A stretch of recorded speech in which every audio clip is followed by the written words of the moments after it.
Hades is one of the hottest takes on the roguelike genre I've ever had the pleasure of playing. It couples exciting gameplay and thoughtful choices with something that I thought could never really be done in roguelikes: character development. In a traditional roguelike, you play as a character and enter a run planted inside a static story. In most cases, it wouldn't make sense for a character to remember what happened on the previous run. They've died. The plot of a roguelike usually doesn't involve the player repeatedly dying.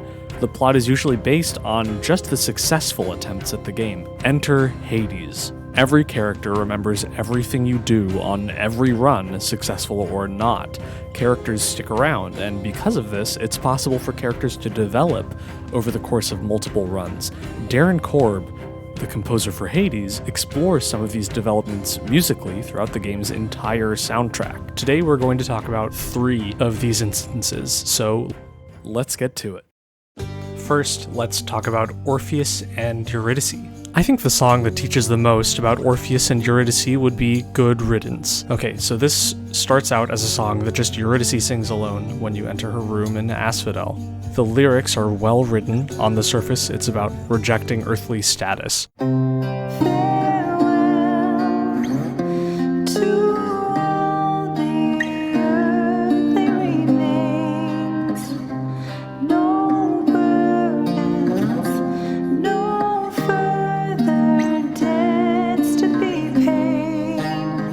Eurydice sings about all the things she can do in the underworld that she couldn't do as a living nymph.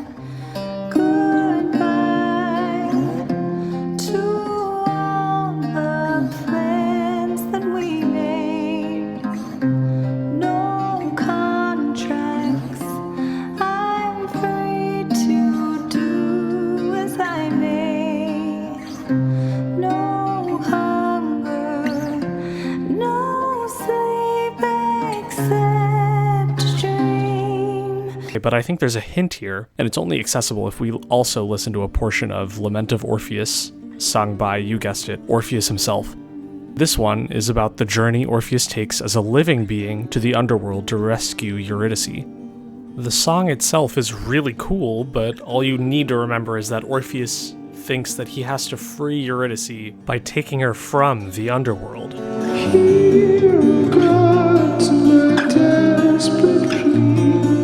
To see my love beside me. Sunk below the mortal sea, the echoes upon me. Fasten eternity, which lies to set free. All of a sudden, thinking about these 2 songs together, Eurydice's song takes on a tone of independence. Eurydice says she likes it in the underworld and she's the most free she's ever been. Essentially, she's showing how mad she is at Orpheus without ever saying how mad she is at Orpheus. Eurydice's solo represents her current feelings of betrayal and spite, until you reunite them, that is. Then it takes more to the apparent message of the song because Orpheus has come around to that way of thinking. He doesn't need to take Eurydice out of the underworld. He can spend all of eternity with her down there. The idea of freedom changes from the surface. For the 2 of them, freedom becomes this little spot of the underworld in Asphodel that they've carved out all for themselves. Okay, deep breath. On to the next one. This is Zagreus. I sincerely really hope you knew who he was before deciding to watch this video. He's literally the main character of the entire game. The story is told to the player through experiences that Zagreus has, and because of this, it's safe to assume that the song you hear upon initially loading the game, with his smug face right there, is his theme, so this is no escape.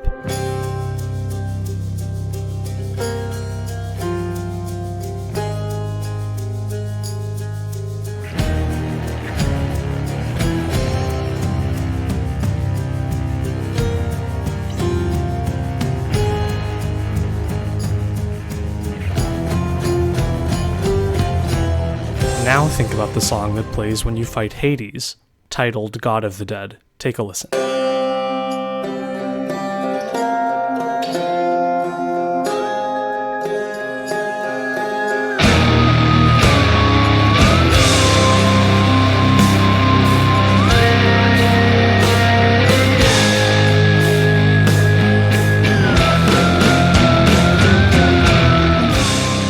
This is just the exact same theme.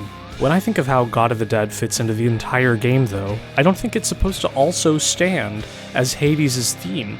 When Zagreus resumes his journey, it plays. When Zagreus dies, it plays. It's definitely his. God of the Dead is this fight personified in music. Zagreus, existing in music as the motif for No Escape, battles the entire rest of the song. All the double bass, all the screaming electric guitar duets for the chance of success. This reflects the relationship pretty well, an unstoppable force and an immovable object. Zagreus wants to reach the surface, having traveled all the way from the depths of the underworld to do so. Hades doesn't want him to do that.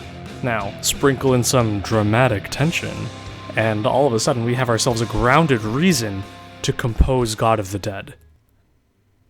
Nice job thinking about that, everyone. Give yourselves a round of applause. Yeah, woo! Now for some real Class A brain work. Think about the song we just listened to.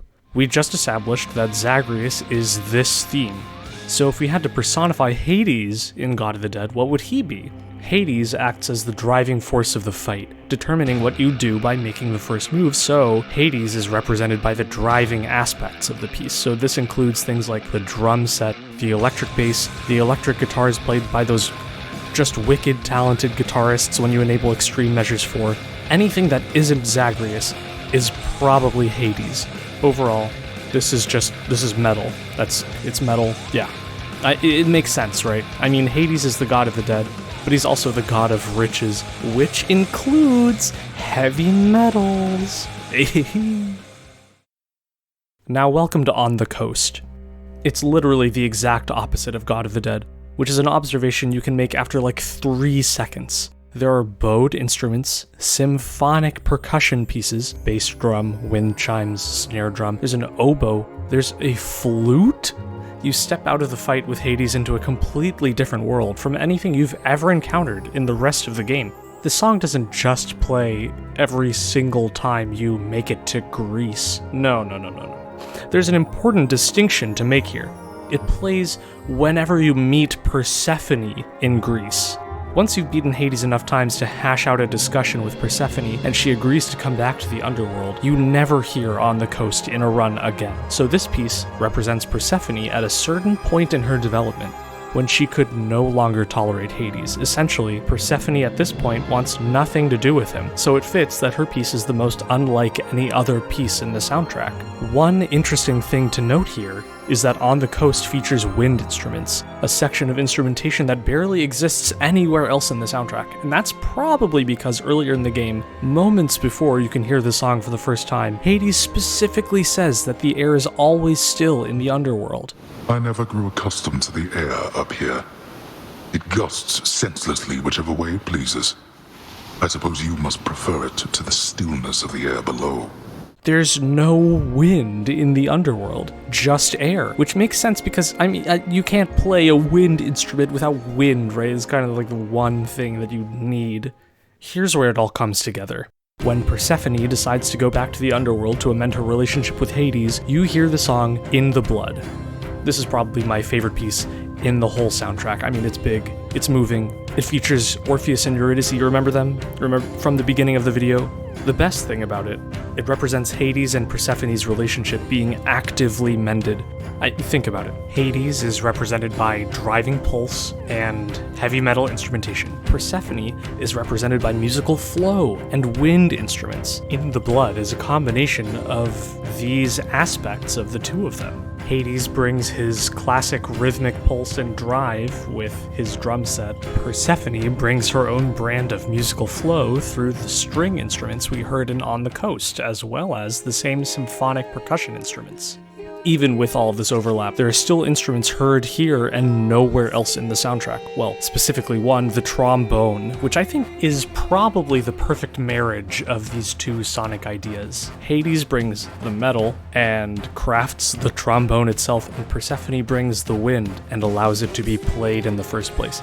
This song is a marriage of two wildly different sonic ideas to create one cohesive sound, telling us that, in a strange way, Hades and Persephone are perfect for each other. Thanks so much for watching. This is my first go at serious content for YouTube, and I hope you enjoyed it. Please consider liking the video and subscribing. Show it to your friends, your family, anyone. If you want to see more, you can check out my Twitch stream. I'm live Tuesdays 8 to 10 and Fridays 7 to 10 Pacific Standard Time. It's the same handle and everything. It's really hard to miss. I'm also on Twitter if you like uncomfortably long silences. Anyway, thanks again. Bye!